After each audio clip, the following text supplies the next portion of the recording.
Film का start Nora के dad Tobias की आवाज से होता है। वो बताते हैं कि ट्रोल्स का दिल मिट्टी और पत्थर का होता है, जबकि उनका पूरा जिस्म सख्त पत्थर जैसा होता है। सदियों तक ट्रोल्स इंसानों के साथ अमन से रहते आए थे, लेकिन यूरोप में हालात बदल गए। सेंट ओलाफ को क्रिश्चियनिटी फैलाने का काम सौंपा गया और उसने ट्रोल्स को तलाश करके मारना शुरू कर दिया।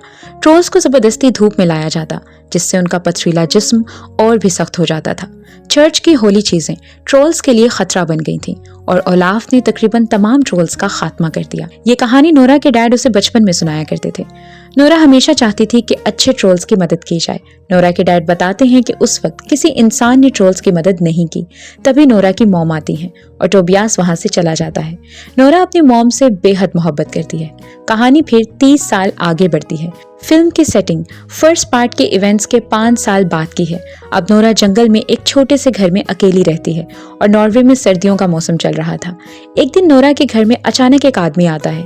वो चुपके से आगे बढ़ता है, लेकिन नोरा पीछे से उसे पकड़ने की कोशिश करती है, क्योंकि वहां आमतौर पर कोई नहीं आता। लेकिन ये आदमी एंड्रियस था। नोरा उसे देखकर हैरान रह जाती है, क्योंकि अपने डैड की मौत के बाद वो काफी अरसे से अकेली रह रही थी। एंड्रियस बताता है कि वो सिर्फ नोरा से मिलने आया है, क्योंकि वो बिल्कुल गायब सी हो गई थी। वो अकेली इन्वेस्टिगेशंस कर रही थी। नोरा कहती है कि उसे अब तन्हा रहना पसंद है और पूछती है कि एंड्रियस यहाँ क्यों आया है। वो जवाब देता है कि वो फिर से नोरा की मदद लेना चाहता है। नोरा पूछती है कि अब किस चीज में मदद चाहिए। एंड्रियस बताता है कि वो गवर्नमेंट की जॉब छोड़ना चाहता था, लेकिन उन्होंने उसे जॉब छोड़ने नहीं दी और अब गवर्नमेंट ट्रोल्स के लिए डिफरेंट प्लान्स बना रही है। एंड्रियस ने नोरा की नई किताब देखी जो नोरा ने खुद लिखी थी। नोरा खुश हुई क्योंकि एंड्रियस ने इस किताब को नोरा के डैड टोबियास को डेडिकेट किया था। एंड्रियस फिर कहता है कि उसे कुछ नया मिला है जो यकीनन नोरा के डैड को पसंद आएगा। नोरा फौरन समझ गई कि ये कोई अहम चीज है, शायद उन्हें एक नया ट्रोल मिला है। फिर नोरा और एंड्रियस सीक्रेट लेबोरेटरी के पास पहुंचे। वहां अंदर जाकर वो प्रोफेसर मूलर से मिलते हैं, जो फर्स्ट पार्ट में गवर्नमेंट की मीटिंग में नोरा से मिल चुके थे। मूलर ने बताया कि एक ट्रोल अब भी गवर्नमेंट की एक फैसिलिटी में रखा हुआ है। ये ट्रोल बहुत बड़ा था और पिछले 100 साल से सो रहा था। साइंटिस्ट इस ट्रोल के जिस्म के डिफरेंट पार्ट्स काट कर इन्वेस्टिगेशंस कर रहे थे। नोरा ये देखकर हैरान और सैड हो गई। एंड्रियस ने बताया कि इस ट्रोल का नाम योटून है, जो पिछले ट्रोल से थोड़ा बड़ा है और मूवी में इसे मेगा ट्रोल भी कहा गया है। उन्होंने मुकम्मल सिक्योरिटी का इंतजाम कर रखा है और ट्रोल को काबू करने की पूरी तैयारी की हुई है। फिर प्रोफेसर मारियोन भी वहां आती है, जो फर्स्ट पार्ट में ट्रोल को रोकने के बाद नोरा की फैन बन गई थी। अब वो इस बड़े ट्रोल पर इन्वेस्टिगेशंस कर रही थी। उन्होंने देखा कि ट्रोल अभी सो रहा है, लेकिन उसके अंदर दिल जैसी एक चीज धड़क रही है, जो बिल्कुल इंसानों जैसी लग रही थी। उसके जिस्म में पौधों और दरख्तों जैसी नेचुरल चीजें शामिल थीं। नोरा कहती है कि ट्रोल्स नेचर से बनते हैं, इसलिए वो जंगल जैसा एहसास देते हैं और ये समझना मुश्किल नहीं था। फिर एंड्रियस नोरा को अपने ऑफिस ले जाता है, जहां वो अपनी इन्वेस्टिगेशंस कर रहा था। उन्हें सीग्री मिली, जो फर्स्ट पार्ट में एंड्रियस और नोरा की मदद कर चुकी थी। अब सीग्री एंड्रियस के बच्चे की मां बनने वाली थी और नोरा दोनों के लिए बहुत खुश हुई। एंड्रियस ने नोरा को पूरी लेबोरेटरी दिखाई, जहां एक खास लेटर रखा हुआ था। ये लेटर सेंट ओलाफ का 1000 साल पुराना ऑर्डर लेटर था, जिसमें ओलाफ ने ट्रोल्स को खत्म करने का काम दिया था और इस लेटर का आधा हिस्सा अब भी गायब था। मूलर ने बताया कि पहले भी उनका एक ट्रोल से सामना हो चुका था और इस दूसरे ट्रोल को कैद करके सेफ रखा गया है। इसका मतलब ये है कि दुनिया में और भी ट्रोल्स हो सकते हैं और इसीलिए उन्हें नोरा की मदद चाहिए, ताकि योटून जैसे मजीद ट्रोल्स को तलाश किया जा सके, क्योंकि गवर्नमेंट इस काम को बेकार समझ रही है और पूरा डिपार्टमेंट बंद करना चाहती है। नोरा ने थोड़ा सोचा, फिर वॉशरूम जाने का बहाना बनाकर बाहर निकली। उसके बाद वो लिफ्ट के जरिए ऊपर योटून के सर के करीब पहुंची। योटून काफी बड़ा और खौफनाक लग रहा था।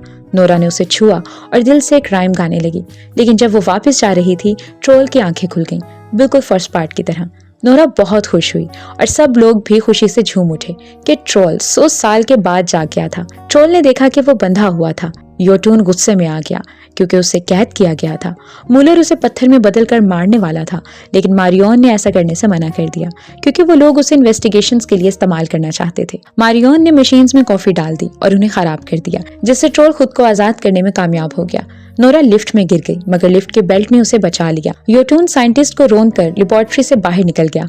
एंड्रियस हैरान रह गया और सोचने लगा कि नोरा ने ट्रोल को किस तरह जगाया। इसकी हकीकत कहानी में आगे चलकर सामने आएगी। कुछ देर बाद नोरा और उसकी टीम मिलिट्री बेस पहुंचे और क्रिस से मुलाकात की, जो अब मैनेजर बन चुका था। मारियोन भी टीम में शामिल हो गई। फिर वो लोग प्राइम मिनिस्टर के साथ अहम मीटिंग के लिए गए। नोरा मारियोन पर नाराज थी, क्योंकि वो और उसकी टीम सालों से योटून को कैद करके उस पर इन्वेस्टिगेशंस कर रही थी। नोरा को ये गलत लग रहा था कि इंसान ट्रोल्स पर एक्सपेरिमेंट्स करें। प्राइम मिनिस्टर मार्टिन वहां पहुंचे, सबसे मिले और फौरन योटून को मारने का हुक्म दिया। मारियोन ने कहा कि ट्रोल इन्वेस्टिगेशंस के लिए बहुत काम आ सकता है, लेकिन नोरा ने सख्त लहजे में कहा कि इंसान कभी भी ट्रोल को काबू में नहीं रख सकते। मार्टिन कहते हैं कि वो ट्रोल को काबू में रखना भी नहीं चाहते, उनका मकसद सिर्फ ये है कि ट्रोल को ख़त्म किया जाए ताकि लोग महफूज रहें। नोरा जवाब देती है कि पुराना ट्रोल अच्छा था, लेकिन हमारी गलती की वजह से वो पत्थर बनकर मर गया। मार्टिन गुस्से में बोलता है कि वो लोग बेल लेकर ट्रोल को मारने गए थे और इस तबाही में ट्रोल ने उसका भाई भी मार दिया, इसीलिए वो दोबारा कोई खतरा मोल नहीं लेना चाहता। नोरा और एंड्रियस दोनों उदास हो जाते हैं क्योंकि मिलिट्री ट्रोल को खत्म करने को तैयार थी। एंड्रियस देखता है कि नोरा के पास पुराने ट्रोल के जिस्म का एक टुकड़ा है। वो कहता है कि उसने भी अपने पास एक टुकड़ा रखा हुआ है और अभी भी उसे लगता है कि उस ट्रोल को मारना गलत था। दोनों फैसला करते हैं कि इस बार वो मिलकर सही कदम उठाएंगे। फिर वो दोनों कैप्टन क्रिस के पास जाते हैं, लेकिन क्रिस उन्हें साथ जाने की इजाजत नहीं देता। वहां नोरा क्रिस के दोस्त आमिर से मिलती है, जो फर्स्ट पार्ट के क्लाइमेक्स में भी टीम का हिस्सा था। जब क्रिस जाने लगता है तो नोरा गुस्से से कहती है कि पिछली बार तुम्हारी वजह से मेरे डैड मर गए थे। इससे पहले कि क्रिस कोई जवाब देता, नोरा क्रिस से कहती है कि उसकी जिंदगी का वाहिद मकसद ट्रोल्स की मदद करना है, इसलिए उसे साथ ले चलें। क्रिस नोरा की बात मान जाता है और उन्हें नई हेलीकॉप्टर दिखाता है जिन पर यूवी लाइट्स वाली बड़ी बड़ी मशीन्स लगी हैं, जिनकी मदद से रात के वक्त भी ट्रोल्स को पत्थर बनाया जा सकता है। मारियोन भी उनके साथ जाना चाहती थी, लेकिन क्रिस ने फौरन उसे मना कर दिया। सीक्री एंड्रेस से कहती है कि हीरो बनने की कोशिश ना करना और वापस जरूर आना। एंड्रेस सीग्री और उसके बच्चे से वादा करता है और फिर वो दोनों वहां से निकल जाते हैं। एक क्लब में पार्टी चल रही थी जहां हजारों बच्चे पार्टी एंजॉय कर रहे थे। अचानक ट्रोल छत तोड़कर अंदर झांकता है। बच्चे वीडियोस बनाने में बिजी हो जाते हैं, लेकिन ट्रोल उन्हें पकड़कर खाने लगता है। लोग वहां से डरकर भागने लगते हैं और ट्रोल अपनी भूख मिटाने लगता है। क्रिस और आमिर 2 हेलीकॉप्टर्स लेकर ट्रोल्स के करीब पहुंचते हैं और मशीन्स की लाइट्स ऑन कर देते हैं। ट्रोल का जिस्म जलने लगता है, लेकिन नोरा के लिए ट्रोल के करीब जाना सेफ नहीं था। ट्रोल ने बिजली का पोल खींचकर आमिर के हेलीकॉप्टर में दे मारा। आमिर अल्लाह अकबर कहता हुआ जमीन पर गिर पड़ता है। क्रिस गुस्से में आ गया, लेकिन नोरा उसे रिलैक्स रहने को कहती है। ट्रोल फिर आगे बढ़ जाता है और लैंडिंग के बाद आमिर की मौत की वजह से सब लोग दुख में डूब जाते हैं। क्रिस आमिर की मौत का बदला लेना चाहता था, लेकिन नोरा, मारियोन और एंड्रेस समझ जाते हैं कि ये ट्रोल खतरनाक और बुरा है। नोरा मारियोन को बताती है कि पहले जो ट्रोल मिला था वो दिल से अच्छा था और बस घर वापस जाना चाहता था। उस वक्त भी बहुत से लोग मारे गए थे, लेकिन वो ट्रोल बुरा नहीं था। मारियोन हैरान होकर पूछती है कि नोरा उसे डिफेंड क्यों कर रही है। नोरा जवाब देती है कि इंसानों ने ही ट्रोल्स को दरिंदा बनाया, पहले भी उन पर जुल्म हुआ और आज भी उन्हें कैद में रखा गया है। मारियोन कहती है कि वो ट्रोल से मिलकर माफी मांगेगी। एंड्रियस पूछता है कि क्या ट्रोल से बात करना पॉसिबल है। नोरा कहती है कि शायद ट्रोल को रोकने का रास्ता उसे मालूम है। फिर नोरा सबको उस केव की तरफ ले जाती है जहां फर्स्ट पार्ट में ट्रोल बाहर आया था। क्रिस कहता है कि 3 साल पहले वो यहाँ कई बार चेक कर चुका था, लेकिन कुछ नहीं मिला। नोरा उन्हें मस्जिद अंदर ले जाती है ताकि राज का पर्दा खुले। इसी दौरान वही आदमी भी नजर आता है जिसका फर्स्ट पार्ट में ट्रोल ने घर तबाह कर दिया था। सालों की मेहनत के बाद वो दोबारा अपना घर बनाने में कामयाब हुआ था। उसकी बीवी फोन पर घर का सामान मंगवा रही थी कि अचानक नया ट्रोल वापस आ जाता है और दोबारा घर तोड़ देता है, फिर आगे बढ़ जाता है। वो बूढ़ा शख्स अपनी बीवी को ये सब बताता है और सैड हो जाता है। मारियोन क्रिस को आमिर की मौत के सदमे से संभाल रही होती है और वक्त के साथ उनके दरमियान एक खामोश मोहब्बत जन्म लेने लगती है। नोरा उन्हें वहां ले जाती है जहां ऊपर से ट्रोल्स को नीचे फेंककर एक कुआं बनाया गया था जिसमें उन पर नोकीली लकड़ी से हमले किए जाते थे। ये वो जगह थी जहां पिछली बार जो ट्रोल मिला था एक्चुअली एक किंग ट्रोल था और अपने महल वापस जा रहा था, लेकिन उस ट्रोल के बच्चे को मरने के लिए छोड़ दिया गया था। वहां सेंट ओलाफ के चर्च के निशान भी दिखाई देते हैं। फिर सब लोग एक बड़ी खाई के किनारे पहुंचते हैं। नोरा ट्रोल से बात करती है और पत्थरों के दरमियान छुपा हुआ ट्रोल सबके सामने आ जाता है। नोरा सबको रिलैक्स करती है और ट्रोल को काबू में लेती है। ये ट्रोल किसी पर भरोसा नहीं करता, लेकिन नोरा को देखकर वो मेल्ट हो जाता है और आहिस्ता आहिस्ता नोरा उसका एतमाद जीतना शुरू कर देती है। ट्रोल नोरा पर एतमाद करना शुरू कर देता है। ये वही ट्रोल का बच्चा था जिसे पहले यहाँ फेंका गया था और अब वो बड़ा हो चुका था। नोरा ने इस बच्चे का नाम ब्यूटीफुल रखा और उसे दिल से राइम सुनाना शुरू कर दिया। नोरा एंड्रियस को भी ये सिखाती है कि ट्रोल्स मोहब्बत और नरमी की जबान को बहुत जल्द समझ लेते हैं। अब नोरा ट्रोल योटून को काबू में करने के लिए अच्छे ट्रोल से मदद मांगती है ताकि योटून से बात करके उसे संभाला जा सके। कुछ ही देर बाद जब योटून आगे बढ़ता है, नोरा फ्लेयर गन से रोशनी करती है और योटून उसके सामने आ जाता है। अच्छा ट्रोल पीछे खड़ा होकर योटून से बात करने की कोशिश करता है, लेकिन वो अभी किसी की बात सुनने के लिए तैयार नहीं था। अच्छा ट्रोल योटून को रोकने के लिए आगे बढ़ता है, लेकिन वो जोर से अपना पैर जमीन पर मारता है, जिससे नीचे की बर्फ टूट जाती है और ब्यूटीफुल पानी में डूबने लगता है। क्रिस फौरी तौर पर नोरा को लेकर वहां से निकल जाता है और ब्यूटीफुल पानी के नीचे गायब हो जाता है। बाकी सब लोग हेलीकॉप्टर में फरार हो रहे होते हैं। योटून उनके पीछे आता है, लेकिन वो लोग बाल बाल बचकर वहां से निकल जाते हैं। नोरा ब्यूटीफुल के मरने पर बहुत दुखी होती है, क्योंकि वो एक बहुत अच्छा और मासूम ट्रोल था जिसके साथ उसने मोहब्बत और फ्रेंडशिप का रिश्ता बनाया था। फिर वो लोग एयर बेस पर पहुंच जाते हैं। नोरा काफी परेशान है और मारियोन को बताती है कि पहले भी उसने ट्रोल को यहाँ से बाहर निकाला था और वो उस वक्त बहुत खुश था।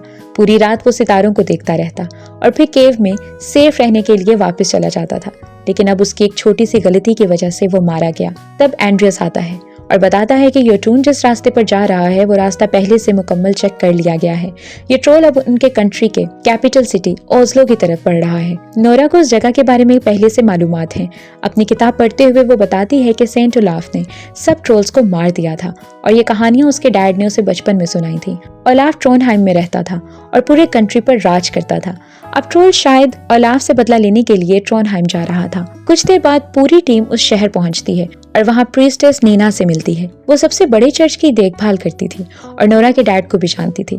अब नोरा बताती है कि उन्हें सेंट ओलाफ की कब्र तलाश करनी थी, जो सबका मानना था कि चर्च के अंदर छुपाई गई है, लेकिन आज तक कोई उसे नहीं ढूंढ सका। नीना कहती है कि उसने भी काफी कोशिशें की, लेकिन अभी तक कामयाबी नहीं मिली। कब्र कहीं भी नहीं मिलती। इसके बाद सब लोग चर्च के नीचे बनी हुई गहरी केव में उतरते हैं और वहां मौजूद हर चीज को गौर से देखना शुरू कर देते हैं। एक जगह उन्हें चर्च का एक खास निशान दिखाई देता है, जो बिल्कुल वैसा ही था जैसे पहले ट्रोल की केव में नजर आया था। इसी निशान से एक सीक्रेट रास्ता आगे की तरफ बढ़ता है। वो सब उस रास्ते पर चलते हुए एक दीवार के सामने रुक जाते हैं, जहाँ सेंट ओलाफ की एक बड़ी पेंटिंग बनी हुई थी। नीना बताती है कि वो इस कमरे और इस दीवार को पहले भी कई बार चेक कर चुकी है, मगर उसे कभी कोई खास निशान नजर नहीं आया। एंड्रियस पेंटिंग को गौर से देख रहा होता है कि अचानक उसके हाथ से एक पत्थर नीचे गिर जाता है। नीना जैसे ही उस पत्थर को देखती है, उसे फौरन रियलाइज हो जाता है कि यही वो जगह है जहां आखिरी जंग के वक्त ओलाफ के पेट में भाला लगा था। नीना बताती है कि मरने से पहले ओलाफ के जिस्म पर 3 इंतहाई दर्दनाक जख्म थे। जब वो पेंटिंग को गौर से देखती है तो उसे उन तीनों जख्मों की जगहों पर पत्थर लगे हुए नजर आते हैं। पेंटिंग में 3 सुराख मौजूद होते हैं, जिन्हें नोरा भी देख लेती है। नोरा फौरन 3 डंडे निकालती है और एक एक करके उन होल्स में फिट कर देती है। जैसे ही नोरा उन स्टिक्स को घुमाती है, पूरी पेंटिंग आहिस्ता आहिस्ता घूम जाती है। उसके पीछे एक और सीक्रेट जगह सामने आ जाती है, जो किसी केव जैसी महसूस होती है। जब वो सब अंदर जाते हैं तो वहां उन्हें सेंट ओलाफ का टूम नजर आता है और उसी जगह वो ओलाफ की लाश को देखते हैं। ये लाश सदियों से वहां छुपी हुई थी। ओलाफ एक ग्रेट और ताकतवर बादशाह था, मगर उसका चर्च के साथ शदीद टकराव हो गया था। इसी दुश्मनी की वजह से चर्च ने ना सिर्फ उसे मरवा दिया, बल्कि उसकी लाश को भी दुनिया की नजरों से छुपा दिया। अब वहां मौजूद सब लोग ये सच पूरी तरह समझ चुके थे। उनकी नजर ओलाफ की तलवार पर पड़ती है, जो 1000 साल गुजरने के बावजूद बिल्कुल नई और ठीक हालत में थी। क्रिस बताता है कि ये तलवार चांदी से बनी हुई थी और इसी वजह से इस पर कभी जंग नहीं लगा। फिर उन्हें ओलाफ के कपड़ों में से एक लेटर मिलता है, जो उस लेटर का दूसरा हिस्सा था, जिसका आधा हिस्सा वो पहले ही देख चुके थे। ये देखकर सब हैरान रह जाते हैं। सीकरी की मदद से दोनों हिस्सों को जोड़ा जाता है। जब नोरा उस खत को पढ़ती है तो एक चौंका देने वाला राज सामने आता है। खत में लिखा था कि ओलाफ ने ट्रोल्स को इस कंट्री से हटाने का हुक्म जरूर दिया था, मगर उसका एक्चुअल प्लान ये था कि ट्रोल्स को किसी दूसरी जगह भेज दिया जाए ताकि वो वहां पुरअमन तरीके से जिंदगी गुजार सके। लेकिन चर्च को ये प्लान किसी सूरत कबूल नहीं था। चर्च के लोगों ने ओलाफ के नाम का गलत इस्तेमाल करते हुए तमाम ट्रोल्स को कत्ल करवा दिया और इस सब का इल्जाम भी ओलाफ पर डाल दिया। अब ट्रोल्स को यह सच मालूम हो चुका था कि उनके साथ धोखा ओलाफ ने नहीं बल्कि चर्च ने किया था। इसी सच के सामने आने के बाद ओलाफ का बदला लेने के नाम पर ट्रोल पूरे कंट्री के लोगों को मारने निकल पड़ा। दूसरी तरफ मीडिया के थ्रू आम लोगों को भी ट्रोल की मौजूदगी का पता चल चुका था और हर तरफ खौफ और अफरा तफरी फैलने लगी थी। ट्रोल अब सीधा उनके कंट्री के कैपिटल को तबाह करने के लिए आगे बढ़ रहा था। रास्ते में वो लोगों को मार भी रहा था और उन्हें खा भी रहा था। अवाम में खौफ के साथ साथ अफवाहें भी फैल चुकी थी। बहुत से लोगों का मानना था कि ये सब किसी पॉलिटिकल साजिश का हिस्सा है और प्राइम मिनिस्टर खुद भी मीडिया में इसी किस्म की स्टेटमेंट्स दे रहे थे। अब तक ट्रोल को रोकने की जितनी भी कोशिशें की गई थीं, सब नाकाम साबित हो चुकी थी। हालात इस हद तक बिगड़ चुके थे कि गवर्नमेंट ने इंतहाई फैसला कर लिया। प्लान ये बनाया गया कि बॉम्ब के थ्रू ट्रोल पर हमला करके उसे हमेशा के लिए खत्म कर दिया जाए। क्रिस को पूरा शहर खाली करवाने का हुक्म दिया गया और उसने ये जिम्मेदारी फौरन संभाल ली। ऑल्दो शहर को इवैक्यूएट कर लिया गया था, मगर क्रिस ने फैसला कर लिया था कि वो नोरा और उसकी टीम के साथ मिलकर ट्रोल को खुद रोकने की आखिरी कोशिश करेगा, चाहे इसकी कीमत कुछ भी क्यों ना हो। इसके इस फैसले पर पूरी टीम का हौसला बुलंद हो गया। उधर सब लोग एंड्रियस को वापस जाने का मशवरा दे रहे थे क्योंकि वो डैड बनने वाला था, लेकिन एंड्रियस ने अपनी फैमिली की बजाय इस मिशन को मुकम्मल करने का फैसला किया। अब सब मिलकर ट्रोल को रोकने का कोई पावरफुल तरीका तलाश करने लगे। नोरा ने अपनी डायरी दोबारा देखी जहां लिखा था कि ओलाफ की तलवार से ट्रोल्स को जख्मी किया जा सकता है, मगर क्योंकि वो तलवार चांदी की बनी हुई थी इसलिए सबको लगा कि शायद ये तरीका काम ना करे। उसी लम्हे नोरा को एक अहम बात समझ आ गई। उसे रियलाइज हुआ कि चांदी में कोई खास ताकत नहीं होती।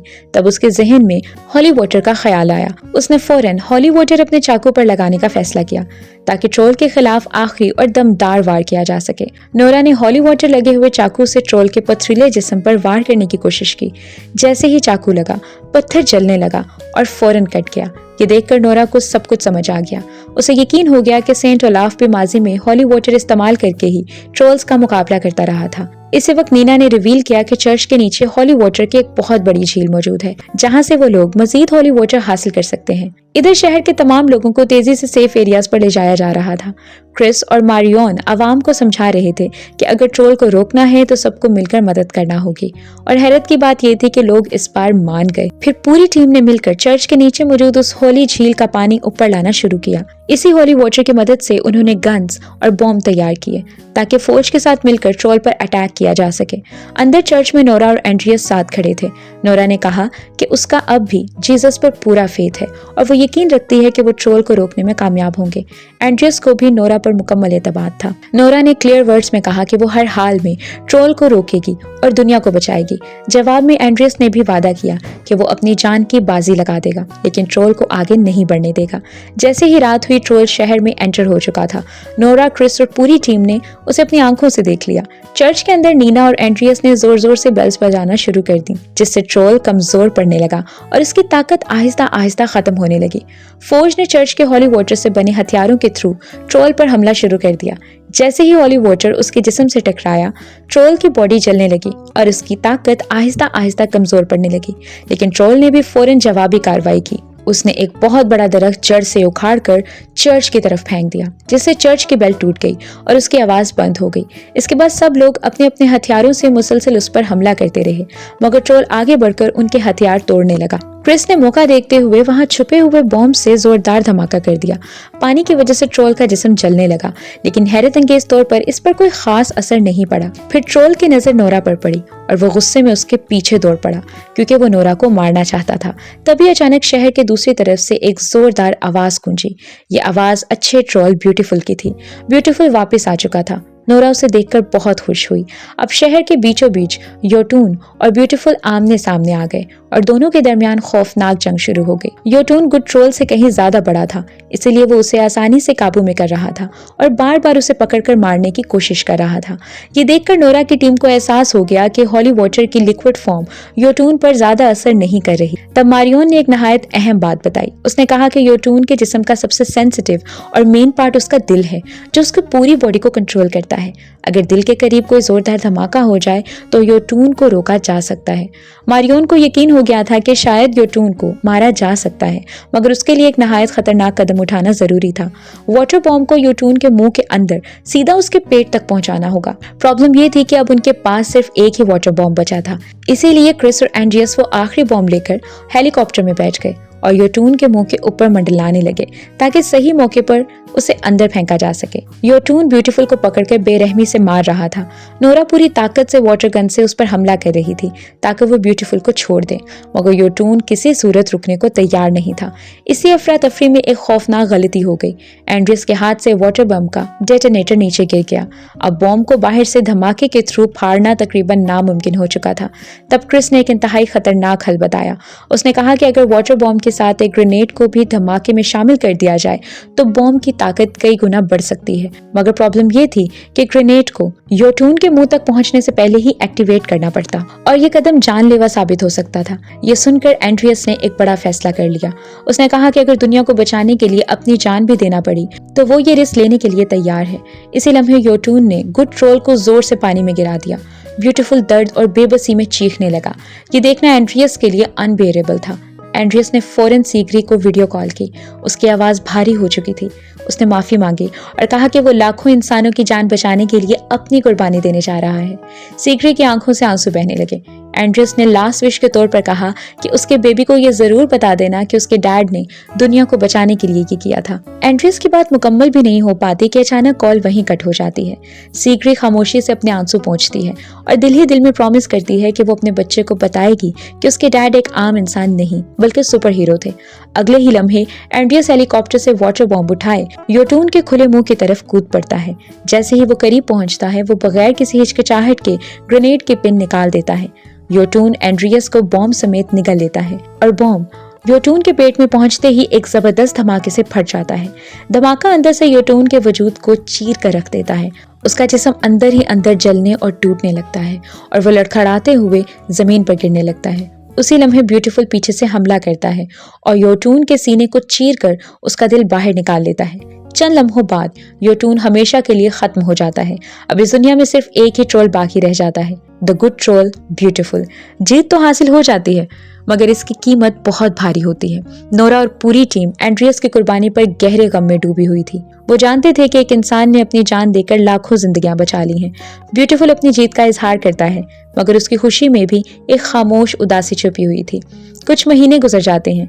चर्च की मुरम्मत शुरू हो चुकी थी। सीग्री एक खूबसूरत बेबी को जन्म देती है, एंड्रियस का बेबी, उसकी बहादुरी की याद। पूरी टीम छुट्टियां मनाने के लिए नोरा के घर जमा होती है। क्रिस और मारियन के दरमियान मोहब्बत की नई शुरुआत हो चुकी थी। नोरा भी पहली बार खुद को सेटिस्फाइड और खुश महसूस कर रही थी। अचानक घर की चीजें हिलने लगती हैं।